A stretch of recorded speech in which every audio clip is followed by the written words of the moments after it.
Hey, good morning. So we got Mac. Holy shit! Put your clothes back on. It's not a hemorrhoid check. It's a fucking hearing test. Hearing test? What do I need a hearing test for? I can hear fine, Doc. Damn. If I have to see another Marine's asshole today. Glad we got that out of the way. Yes, you're here for a hearing test, believe it or not. They're on backwards, sorry. Put your headphones on. I'll be in the other room. All you need to do is mash the button when you hear a beep. I don't care how faint it is. I don't care if you think you hear something. Just mash the button when you hear a beep. Got it? I hear something. I hear a beep. Would you just calm the hell down? The test ain't even started yet.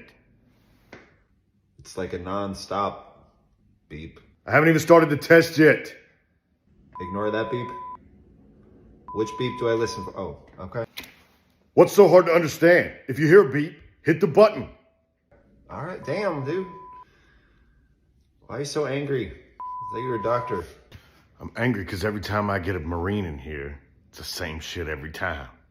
You just go clacking, clacking, clacking. That lab coat looks a little tight on you. No one thing that ain't tight. You showed me that the first time I walked in the door. Fuck you, bitch. You understand I can hear everything you say in there, right? Describe what I should be hearing. I don't hear anything. I hear you yelling at me. You know what would make me a lot calmer? Is if you just hit that button every time you heard a beep. I hear my deep, dark thoughts about you and what I would do to you if I got out of this chair. Faffo, buddy. Okay, I'm listening. I'll push it now. I don't hear anything. That wasn't a beep. Have you started the test yet? And we're done. You failed miserably. They say education in the Marine Corps is on an 8th grade level. You, sir, I believe, are well under that.